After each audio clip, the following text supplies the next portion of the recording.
जन्नत को पंजतन का तलबगार चाहिए, जन्नत को पंजतन का तलबगार चाहिए, जहन्नुम को हर तरह का गुनाहगार चाहिए, जहन्नुम को हर तरह का गुनाहगार चाहिए। अरे खुलती है बंद होती है अली असगर की मुट्ठियाँ, छेना के लाल को भी हाथों में तलवार चाहिए। तलवार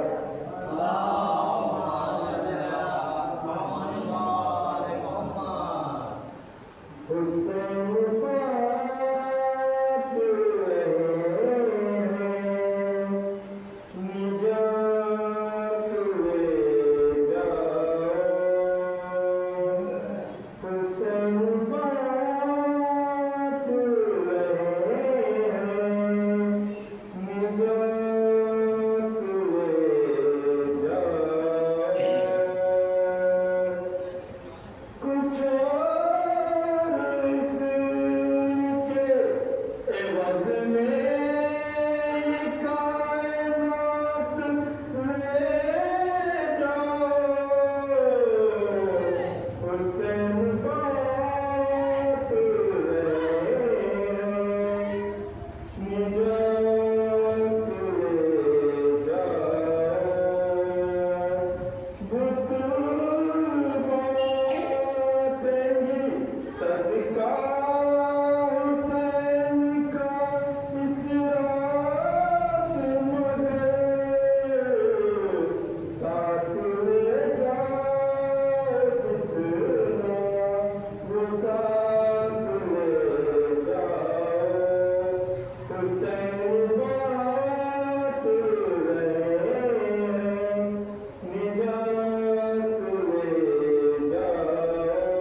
ला हौला वला कुव्वता इल्ला बिल्लाहिल अलिय्यिल अज़ीम। औज़ु बिल्लाहि मिनश शैतानिर रजीम। बिस्मिल्लाहिर रहमानिर रहीम। अल्हम्दुलिल्लाहि रब्बिल आलमीन। वस्सलातु वस्सलाम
दूसरी आयत पढ़ी, ये आयत सूरह रहमान की आयत है, जिसमें परवरदिगार आलम कह रहा है ज़बान मेरी किन किन नेमतों को का इनकार करोगे, किन किन नेमतों को खुदाओगे। बेशक देखा जाए तो अल्लाह ने इंसानों को खल्क करने से पहले जिसे अल्लाह ने अशरफुल मखलूकात कहा है, उसे इस दुनिया में भेजने से पहले उसकी हर जरूरतों का इंतजाम कर दिया। कोई ऐसी चीज नहीं जिससे इंसान को जरूरत हो और अल्लाह ने न बनाया। अरे अल्लाह ने वो सारी नेमतें इंसान के लिए खल्क कर रखी। अगर नेमतों को देखा जाए तो दुनिया में इंसान को जिस जिस चीज़ों की ज़रूरत है वो सारी नेमत मौजूद है। हवा क्या है? हवा एक नेमत है। अगर थोड़ी देर के लिए हवा बंद हो जाए, पूरी तरीके से हवा नहीं बंद होती है, तो आलम गर्मी का ये होता है कि इंसान परेशान हो जाता है। अगर यही हवा पूरी तरीके से बंद हो जाए तो इंसान सांस नहीं ले सकता, उसे ऑक्सीजन नहीं मिलेगा। पता चला नेमत है। पानी को अल्लाह ने पहले हल किया। पानी हमारे लिए नेमत है। नेमत है। इंसान कहेगा कैसे नेमत है? भाई नेमत ऐसे है कि अगर अभी आपको इस गर्मी के मौसम में, मिसाल के लिए गर्मी चल रही है, इस गर्मी के मौसम में अगर आपको 3-4 घंटे पानी न दिया जाए तब आपको समझ में आता है कि पानी है क्या। पानी आपको उस वक्त एहसास होता है कि पानी क्या चीज है। तब पता चलता है कि अगर जिंदगी जीने के लिए पानी न हो तो इंसान मर जाएगा। तो पता चला इंसान को जीने के लिए पानी जरूरी है। तो मतलब यह हुआ कि पानी एक नेमत है। सूरज क्या है? ये जो आज सूरज चमक रहा है, ये क्या है? ये इंसान के लिए नेमत है। आदमी कहता है, इससे सिर्फ ये पता चलता है कि दिन हो गई, सूरज निकल आया, दिन है। दिन तो है लेकिन ये इंसान के लिए नेमत है। अगर सूरज एक हफ्ते न निकले, 1 महीने न निकले, तो आलम यह होता है कि इंसान के गोश्त हड्डियां छोड़ने लगती हैं, चमड़े छोड़ने लगते हैं। वजह क्या है? वजह यह है कि अल्लाह ने इसे भी तुम्हारे लिए नेमत बनाकर भेजा है। इसका भी होना जरूरी है। यानी हर चीजें जो भी दुनिया में अल्लाह ने बनाई है, ये हमारे लिए नेमत है। पेड़, दरख्त, ये भी हमारे लिए नेमत है।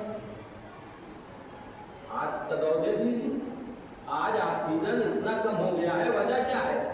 पहले दरख्त ज्यादा थे, ऑक्सीजन ज्यादा था, दिक्कतें नहीं होती थी। आज जो इंसान इतना हार्ट अटैक और सांस का मरीज हो रहा है, उसकी वजह क्या है? उसकी वजह यही है कि दरख्त हमारे दरमियान से खत्म होते जा रहे हैं, ऑक्सीजन की कमी हो रही है। ये भी एक नेमत। तो सारी चीजें नेमत बना करके अल्लाह ने हमारे लिए भेजा है। और ये जो 1,24,000 नबी भेजे परवरदिगार आलम ने, ये भी हमारे लिए नेमत बनाकर भेजा। उसके बाद इमाम बनाया, वो भी नेमत बनाई। ये सारी चीजें नेमत में ही आती है,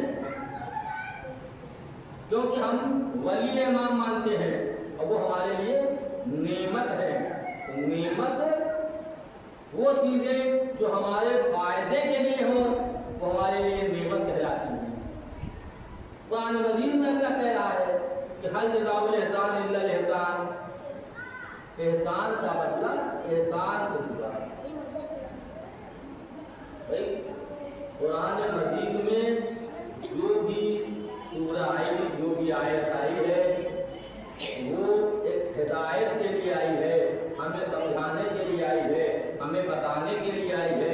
देखो, जान लो, समझ लो, गुमराह न होना।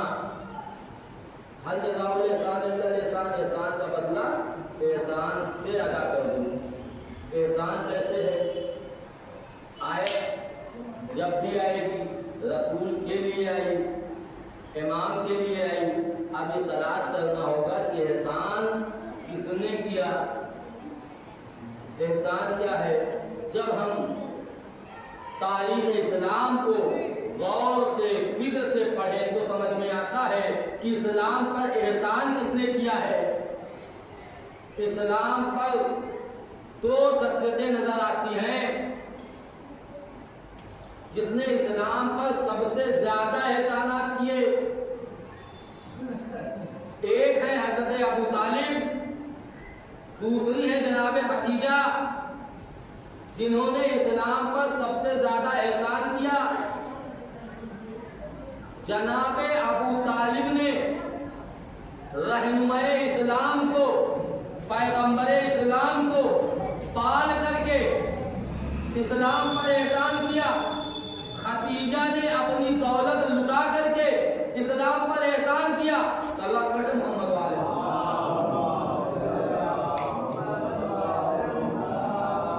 यही तो है ना, कुरान मजीद में आयतें मौजूद हैं।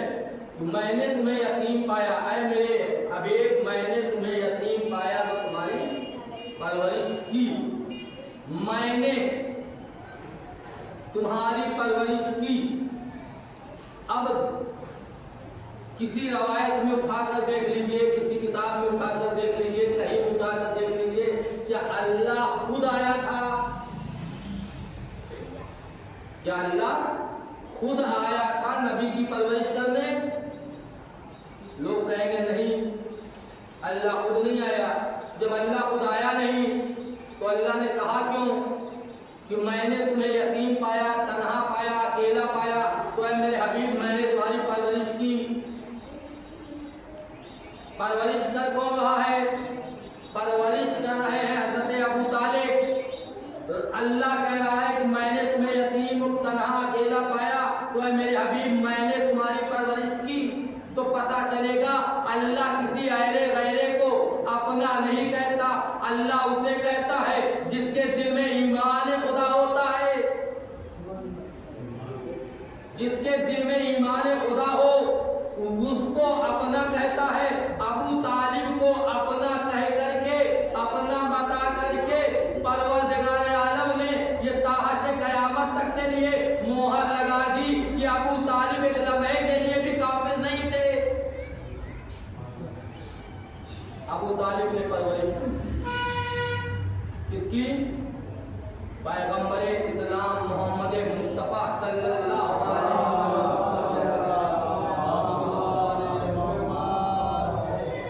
अब उस हबीब की परवरिश कर रहा है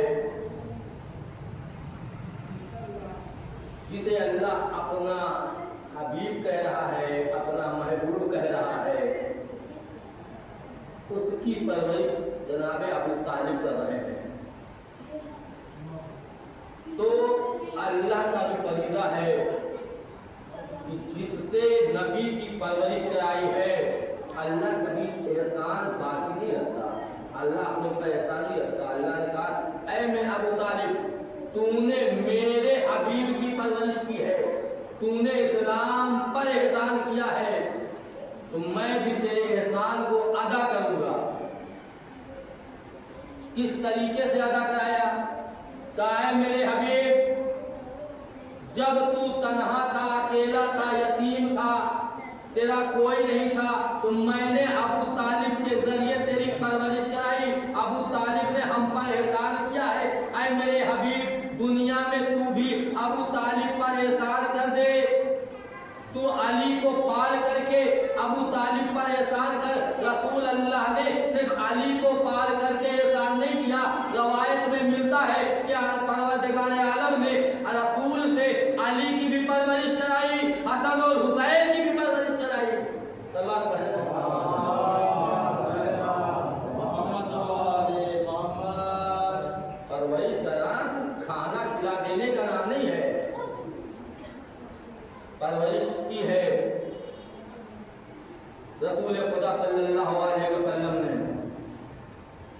हज़रत अली इब्न अबी तालिब की, हसनैन की तारीखें भरी पड़ी है। देख लीजिए उठा करके कि हर मकाम पर इमाम हसन इमाम हुसैन को अपनी आगोश में लेकर के रसूल बैठते थे, लेकर के रसूल चलते थे।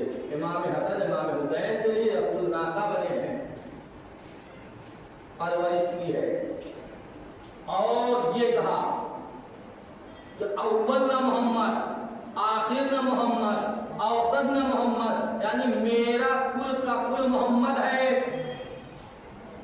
अब अव्वल भी मोहम्मद होगा, औसत भी मोहम्मद होगा, आखिर भी मोहम्मद होगा, मैं अली भी मोहम्मद होंगे, हसन भी मोहम्मद होंगे, हुसैन भी मोहम्मद होंगे, ज़ैनुल आबिदीन भी मोहम्मद होंगे, इमाम बाकर भी मोहम्मद होंगे, इमाम जाफर सादिक अलैहिस्सलाम भी मोहम्मद होंगे। आज ये है कि मेरा आखिरी आने वाला इमाम भी मोहम्मद बनकर के दुनिया में आएगा।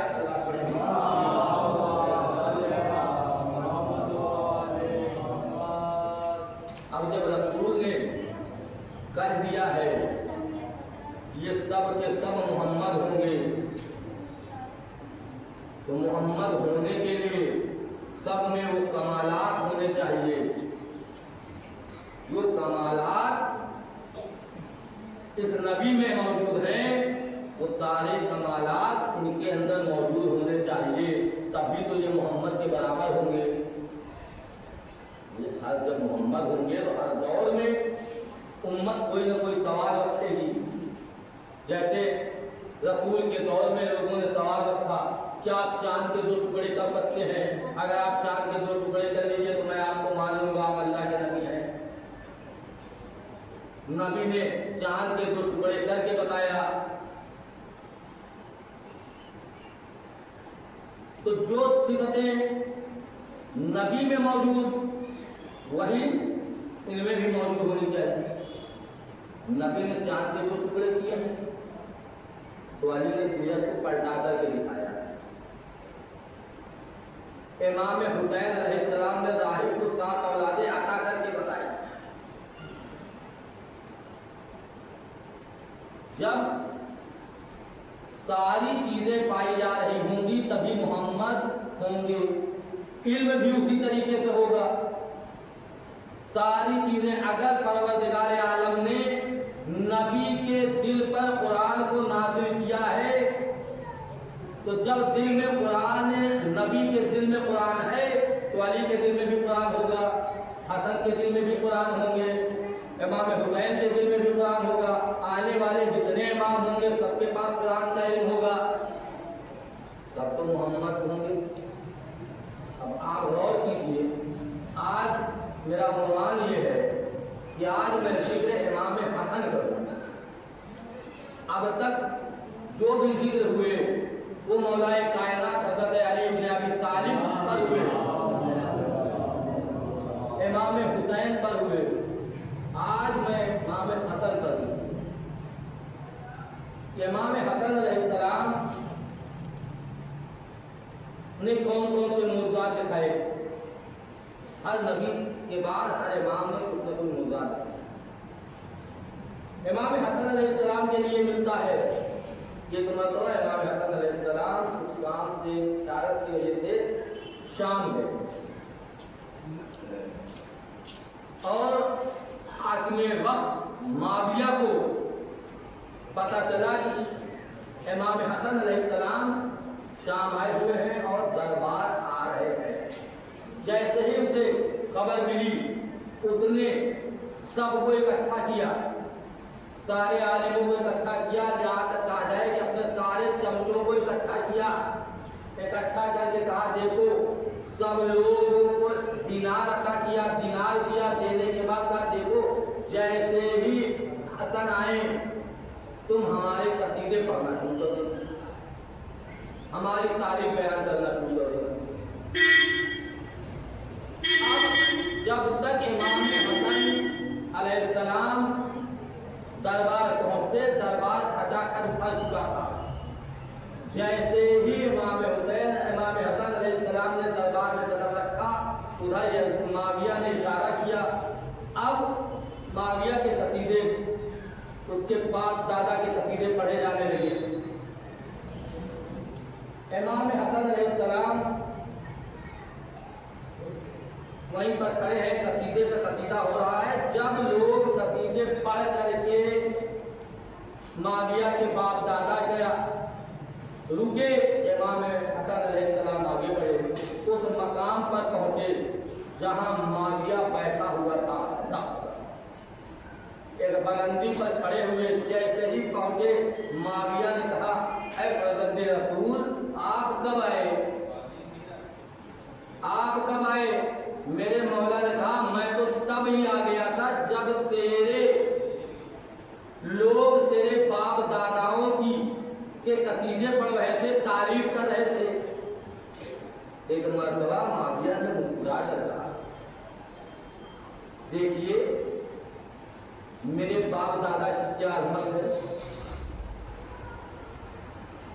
क्या आपके पास भी कोई अजमत है?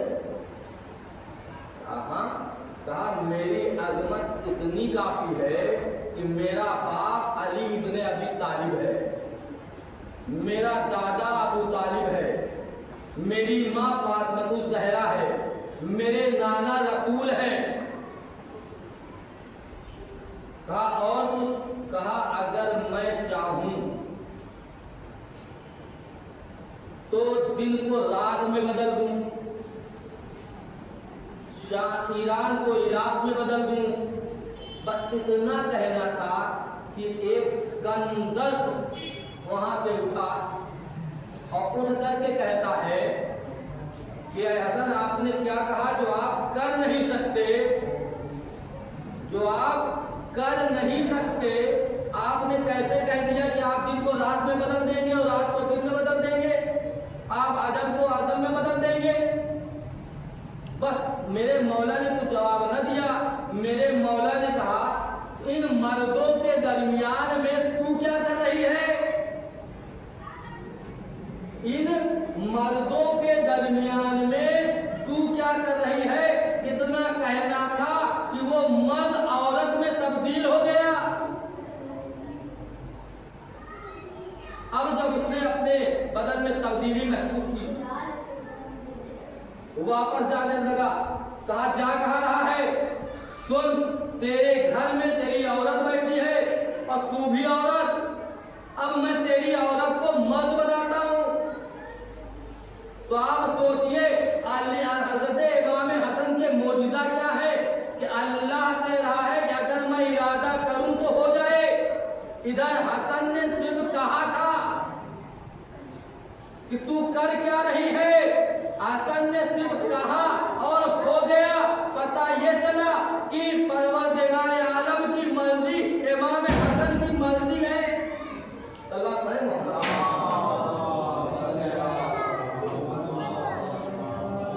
भाई वो क्यों ना, मर्जी इलाही बाप ने खरीद रखी है। जब कोई चीज खरीद दी जाती है तो उसकी विरासत हो जाती है, और जब विरासत हो जाती है तो जो उसका वारिस होता है जब चाहे तब इस्तेमाल करे, जब चाहे तब उसका इस्तेमाल करे। इमाम हसन ने भी इस्तेमाल करके दिखाया, इमाम हुसैन ने भी दिखाया कि देखो ये न समझना कि मेरा बाबा शबे हिजरत सोया था तो सिर्फ अल्लाह ने उसको मर्जी दी थी। नहीं, मर्जी मेरे बाबा ने अल्लाह से खरीदी थी। अब ये हमारी मिल्कियत है, हम जब चाहेंगे तब इस्तेमाल करेंगे। इमाम हसन अलैहिस्सलाम ने उसे औरत बनाया। बाद में रवायत में मिलता है कि उसने अपनी गलती माफी मांगी तो इमाम हसन अलैहिस्सलाम ने उसे उसकी कीमत में कर दिया। लोग अक्सर कहते हैं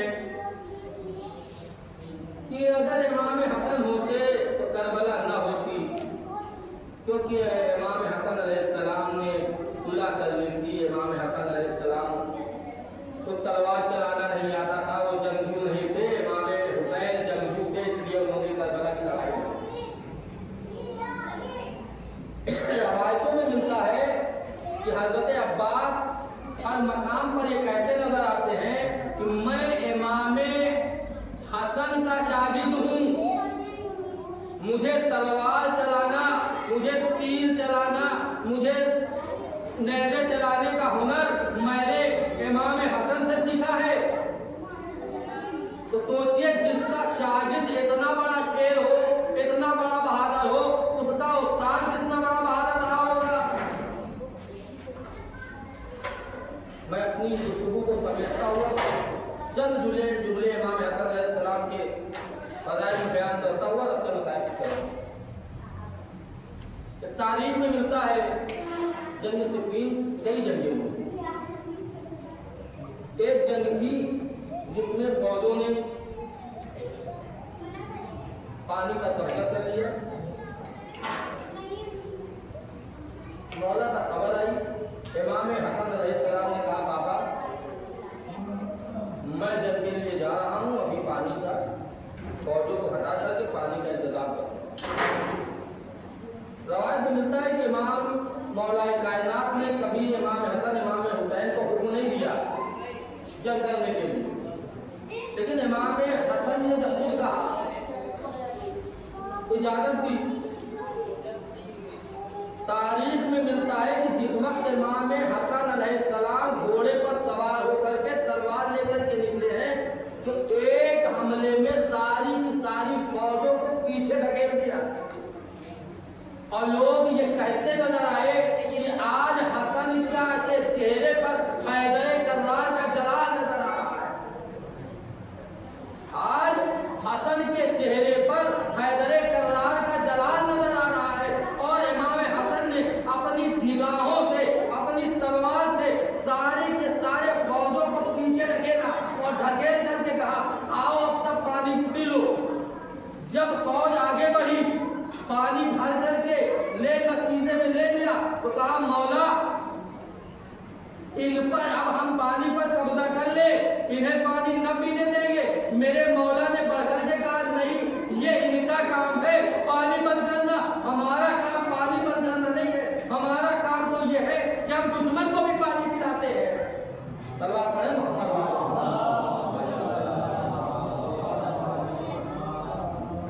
इमाम हसन अलैहिस्सलाम का इस कहावत मशहूर है। इमाम हसन अलैहिस्सलाम का दस्तरखान मशहूर है। दस्तरखान सबने बिछाया है, करीम सब है, लेकिन करीम लफ्ज का इस्तेमाल सारे इमाम ने कहा कि सबसे ज्यादा अगर कोई करीम है तो इमाम हसन अलैहिस्सलाम है। इमाम हसन अलैहिस्सलाम का दस्तरखान मशहूर था मदीने में। रवायत में मिलता है कि एक मरतबा मेरा मौला हज़रत अली इब्न अबी तालिब एक यहूदी के यहाँ बाद में तैयारी सीख रहे थे, पौधों को पानी दे रहे थे। एक शख्स आया जो बहुत भूखा था। उसने आकर के कहा भाई कुछ खाने को दो, कुछ पीने को दो तो मिल जाए, सुकून मिल जाए। मेरे मौला ने इशारा किया, वो बच्ची रखी हुई है, वहाँ जा करके खा भी ले पी भी ले। वो शख्स दौड़ा हुआ आया, पेड़ के नीचे से गठरी खोली, चाहता है रोटी तोड़े, रोटी टूटती नहीं है। एक रोटी उठाया ना टूटी, दूसरी उठाया ना टूटी, तीसरी उठाया ना टूटी, हाथ रोक करके बैठा है। एक मरतबा मेरे मौला ने कहा ऐसा क्या सोच रहा है, खाता क्यों नहीं? कहा ये रोटी खाने के लायक हो तो खाऊं, इतनी सख्त रोटी है ये टूटती नहीं है तो दांत से कैसे कटेगी? मेरे मौला ने कहा अगर तुझे अच्छा खाना है तो मदीने के फला गली चला जा, वहां हसन का दस्तरखान चल रहा है, तू बेरार होके खा लेना। वो शख्स आया, पता करते हुए पहुंचा, दस्तरखान इमाम हसन चल रहा था। उसने देखा कि लोग आ रहे हैं, खा रहे हैं, वापस जा रहे हैं। तो वो भी गया, बैठ गया, उसने खाना शुरू किया। उस में खाता है, उस रोटी के टुकड़े अपने झोले में डालता है, खाता है, डालता है। एक मरतबा इमाम हसन अलैहिस्सलाम के करीब आए, आकर के कहते हैं भाई ये तो क्या कर रहा है? उसने सोचा ये इमाम ने दे दिया है, शर्मिंदा हुआ, आज शर्मिंदा ना हो, तुझे जितना खाना है खा ले, तुझे अगर ले जाना है तो तू मुझसे बता देना, जितना चाहिए मैं तुझे दे दूंगा। पर उत्तर ने कहा कि भाई मैं अभी अभी जगह से आ रहा हूँ, एक बार में शख्स को तो देखा कि वो सूखी रोटियाँ खा रहा है, उसने मुझे आप तक भेजा है। मैं सोच रहा हूँ कि जब मैं तैयार हो रहा हूँ तो उसके लिए भी अच्छा से अच्छा गज़ा लेता जाऊँ ताकि वो भी अच्छा खा ले। उसने मुझ पर एहसान किया है कि मैं यहाँ तक पहुँचा हूँ, मैं उसके लिए भी गज़ा लेता जाऊँ, अच्छा चीज़ वो भी खा ले। मेरे मौला ने कहा अच्छा उसकी कोई निशानी बता।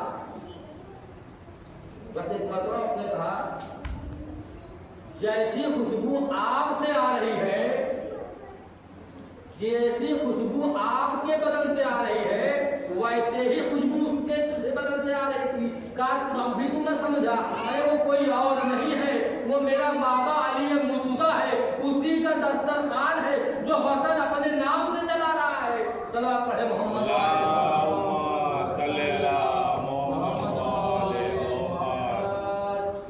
दस्तरखान है जो हसन अपने नाम से चला रहा है। अदादारा हुसैन ये थी इमाम हसन अलैहिस्सलाम की सखावत। इस तरीके से इमाम हसन अलैहिस्सलाम लोगों को दस्तरखान बिछा करके खिलाया करते थे। और यह खबर जब शाम में माविया को खुली तो उसने सोचा कि मैंने इनसे बागे फिदक छीन रखी है, मैंने इनसे दौलत छीन रखी है, मैंने इनसे सब कुछ छीन रखा है, फिर भी इनका दस्तरखान चल रहा है। ऐसा क्या है इनके पास कि सब कुछ ले लेने के बावजूद हुकूमत मेरे पास, बागे फिदक मेरे पास, दौलत का खजाना मेरे पास, लेकिन दस्तरखान आज भी इनका चल रहा है। वो ये पता करने के लिए मदीने आए, मस्जिद नबवी में। अच्छा इनका ये हमेशा का आलम था कि जब ये इक़्तिदार में आते थे, जब ये हुकूमत पाते थे, तो ये अपना मुअज्जिन, अपना आलिम, अपना मौलवी सब कर लेते थे, अपना इमाम बना देते थे नमाज में जमात पढ़ाने के लिए। लेकिन मेरा मौला इनके पीछे जमात तो पढ़ेगा नहीं। वो आकर के बैठ गया और उसने कहा कि आप उससे जो भी नमाज पढ़ने आए उसको दीनार दे देना, माल दे देना। दस्तूर बना, नमाज पढ़ते रहे, लोग जमात पढ़ते रहे, जो भी जिस हिसाब से जो था उस हिसाब से उनको दीनार दिए जाने लगे, सोने चांदी जो भी उस वक्त में थे सब दिए जाने लगे। और वक्त गुजरता रहा, ज़ुहर का वक्त आया। जब नमाज सब पढ़ चुके तो मेरा मौला इमाम हसन अलैहिस्सलाम आए। माविया ये सोच रहा था कि इमाम हसन हमारे पास पहले आएंगे, लेकिन इमाम हसन ने मस्जिद नबवी में अंदर जाते ही तकबीर कहकर खड़े हो गए। इसलिए तकबीर उन्होंने पहुंचते ही कहा कि न माविया मुझसे बात करने पाए न मैं इससे बात करने पाऊँ। तकबीर कहा, नमाज पढ़ी, वापस हुए। जैसे ही वापस हुए माविया कहता है हसन आप बहुत देर में आए, मैं सुबह से अपने खजाने लुटा रहा हूँ, मैं अपने खजाने बांट रहा हूँ, आप बहुत देर में आए हैं। और ये कह करके अपने सिपाहियों से कहा कि ये बताओ अब तक तुमने कितना खर्च किया खजाने से। लोगों ने कहा हुजूर बहुत दौलत बांट चुका हूँ। कहा जितनी बांट चुके हो उसके 4 गुना ला करके इनको दे दो।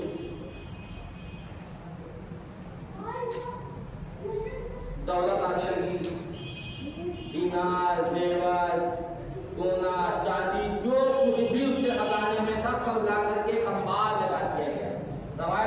है कि अंबार लग गया। जब अंबार लग गया तो माविया कहता है कि हसन ये सब आपका है। हाँ, हसन ने कहा ये मुझे इसकी जरूरत नहीं है। कहा अगर कम है तो और मंगाता हूँ। और मंगाया, इतना मंगाया कि एक अंबार सा लग गया दरबार में। अब इमामे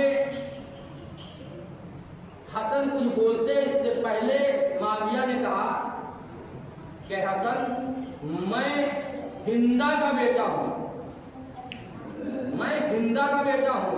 और इमाम हसन अलैहिस्सलाम को हिंदा से बहुत नफरत। जैसे ही उसने हिंदा कहा मेरे मौला के कदम रुके। इससे पहले कि मेरा मौला कुछ कहता, उसी दरमियान एक शख्स, दो रवायतें मिलती है कि वो उसने मन्नत मान रखी थी, नई जूतियां लेकर के इमाम हसन के करीब आया। एक रवायत यह है कि उनकी जब वो चलने लगे तो उनकी जूतियां उस शख्स ने सीधी कर दिया। लेकिन मैं इस पर बात करूंगा कि वो जूतियां लेकर के नहीं आया था, उसने एक मन्नत मांगी थी और उसकी मन्नत पूरी हो गई थी। जब वो लेकर के आया, कहा आका मैं चाहता हूँ ये जूती आपके पैरों में पहनवा दूं, जूती आपके पैरों में पहना दूं। कहा रखते मैं पहनूं? कहा नहीं मौला, मैंने मन्नत मानी है कि मैं अपने हाथ से जूतियां बनाऊंगा, आपके कदमों में पहनाऊंगा।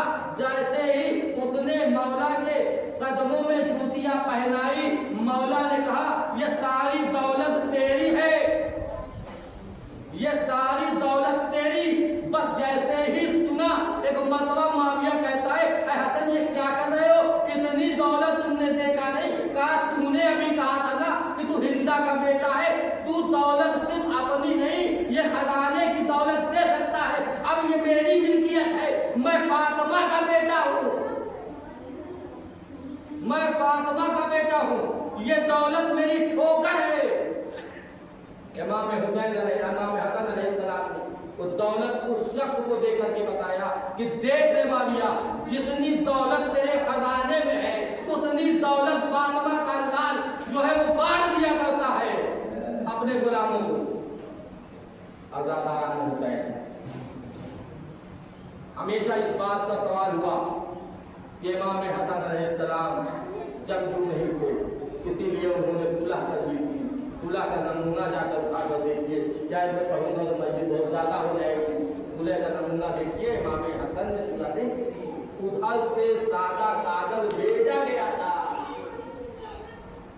कि जो चाहे आप लिख ले,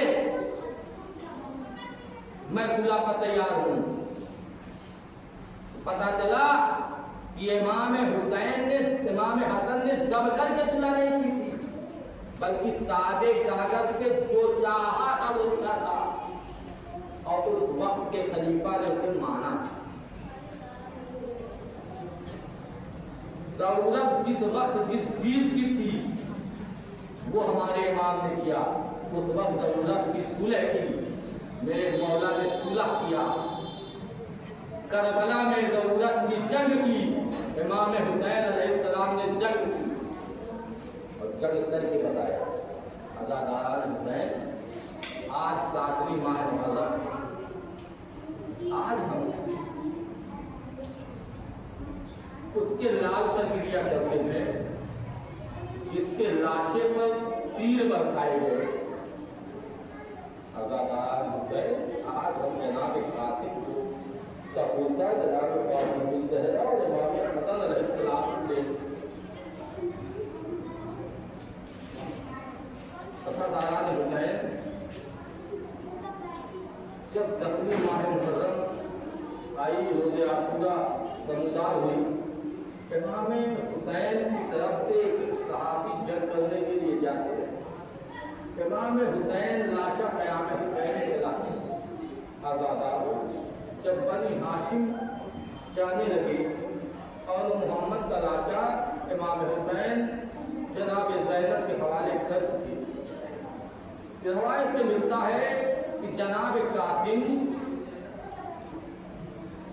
बार बार इमाम हुसैन के पास आते थे और कहते थे चचा मुझे जंग की इजाजत दे दो, चचा मुझे जंग की इजाजत दे दो।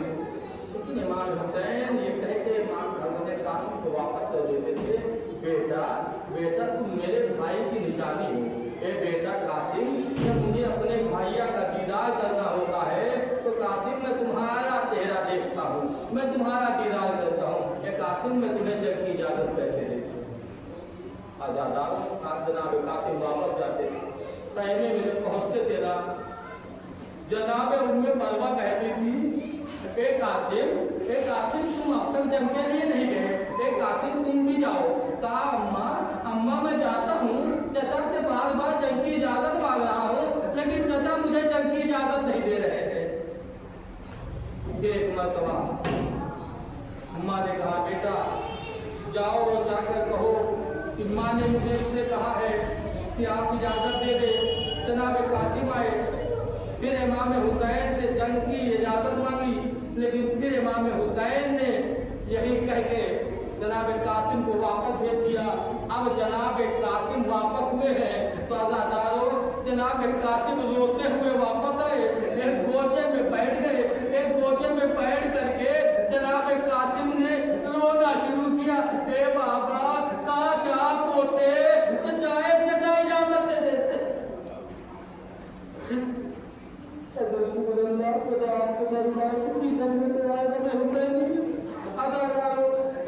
जनाब कासिम कहते रोते जाते हो कहते हैं ए बाबा काश आप होते तो शायद चचा इजाजत देते थे। आजादारो इसी असना में एक मरतबा जनाब कासिम को ये याद आया कि अरे वक्त आखिर मेरे बाबा ने मेरे बाजू पर एक तावीज़ बांधी थी और बांध करके ये कहा था ए बेटा कासिम देखो जब तुम पे सबसे मुसीबत की घड़ी आए, जब तुम्हें कुछ समझ में न आए तो बेटा ये तावीज़ खोल लेना और इसे पढ़ लेना। बस आजादारो एक मरतबा कासिम ने सोचा इससे बड़ी मुसीबत क्या होगी, मेरा चचा नल गए आधा पे गिरा है, मेरा चचा नल गए आधा पे गिरा है। आजादारो पते को मरतबा जल्दी से तावीज़ को खोला, तावीज़ को खोल करके पढ़ना शुरू किया। अरे तलाब के बाद लिखा था ए बेटा कासिम देखो एक वक्त वो आएगा जब मेरा भाई करबला के मैदान में अरे गिरा होगा, अरे हसन नहीं होगे जो हुसैन की मदद करे। ए बेटा मेरी तरफ से तुम अपनी जान कुर्बान करना। बस ये पढ़ना था कि हम जो कासिम के आंखों से हंस जारी थे, कासिम ने आपको आंसू पोंछे मुस्कुराते हुए अरे झूमते हुए मैं कहूँगा ए मौला अरे मौत पे लोग घबरा कर जाते, आप बड़ा मुस्कुरा करके झूमते हुए अपना परवाना लेकर के मौला के पास आए। आकर के कहते हैं चचा इससे पहले कि इमाम हुसैन जनाब कासिम से कुछ कहते बस एक मरतबा वो लोग का इमाम हुसैन के हवाले किया। चचा आखिरी वक्त में बाबा ने ये मेरे बाजू पर बांधा था, इसे पढ़ लीजिए। बस इमाम हुसैन ने पढ़ा, इमाम हुसैन के आंखों से हंस जारी। एक मरतबा कहते हैं ए बेटा अरे ये परवाना नहीं, ये तुम्हारी मौत का परवाना है। इमाम हुसैन ने जनाब कासिम को इजाजत, इमाम हुसैन कासिम को इजाजत देते हैं। जनाब अब्बास ने कासिम को तैयार करते हैं, घोड़े पर सवार करते हैं। जनाब कासिम मैदान में आते हैं, तलवार निकालते हैं और तलवार निकाल के कहते हैं तुम क्या समझते हो, तुम मेरे चचा को तरह समझते हो, अभी कासिम जिंदा है, आओ मैं तुम्हें खैबर और खंदक की जंग दिखाता हूँ, मैं फर्जंदे हसन हूँ, मैं तुम्हें जंग दिखाता हूँ। जंग कैसे होती है आजादारो रवायत में मिलता है जनाब कासिम ने हमला करना शुरू किया है। अरे फौजों में भगदड़ मची, लोगों ने कहना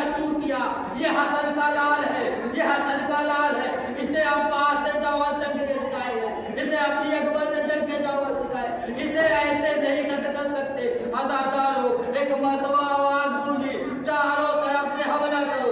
अदादारो चारों तरफ से जनाब कासिम पर हमला हुआ। अदादारो अरे 3 दिन का भूखा प्यासा कब तक जंग करता। एक मर्तबा कासिम घोड़े से जमीन पर आए, आवाज दी। अरे मख्तल में मिलता है कि 2 शख्स थे जिन्होंने आवाज दी थी माँ को। एक मर्तबा कासिम ने आवाज दी, अम्मा मदद, बस ये आवाज का सुनना था। अरे हुसैन ने आवाज दी, अब्बास दौड़ो, अली अकबर दौड़ो, अरे मेरे भाई की निशानी आवाज दे रहे। अदादारो बस अली अकबर दौड़े, अब्बास दौड़े, हुसैन दौड़े। अरे 3 शेरों को एक साथ आते मक्तल दे दिया। अरे फौजे में भगदड़ मची, जनाबे कासिम का लाचा तुमों से पामार हो गया। अदादारो कासिम का लाचा हुसैन पहुंचे, कासिम नजर नहीं आते। एक मर्तबा आवाज देते, ए बेटा कासिम, आवाज दो, चचा आया है। कोई आवाज ना आई। फिर हुसैन ने कहा, ए कासिम तुम कहाँ हो?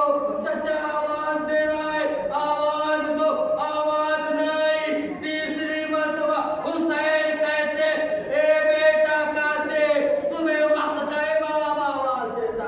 कासिम कहो, बस ये आवाज का गूंजना था। कासिम के गोश्त के लोथड़े लब्बैक या हुसैन, लब्बैक या हुसैन की सदा गूंजी। इमाम हुसैन ने हुसैन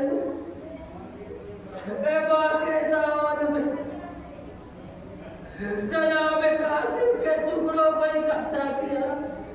इकट्ठा करके अरे बख्तर से खैमे की तरफ चले। अरे खैमे में कटरी लेकर के आए। उम्मे फरवा सोच रही थी कासिम में कि हुसैन मेरे बेटे का लाचा लेकर के आए हैं। अरे क्या देखा, हुसैन एक कटरी लिए हुए। एक मर्तबा उम्मे फरवा कहती है, ए हुसैन मेरा कासिम कहाँ है? एक मर्तबा आवाज दी हुसैन, ए भाभी अरे कासिम के लाचे मख्तल में पामार हो गए।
मुझको एक बार तो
घटना मेरी सही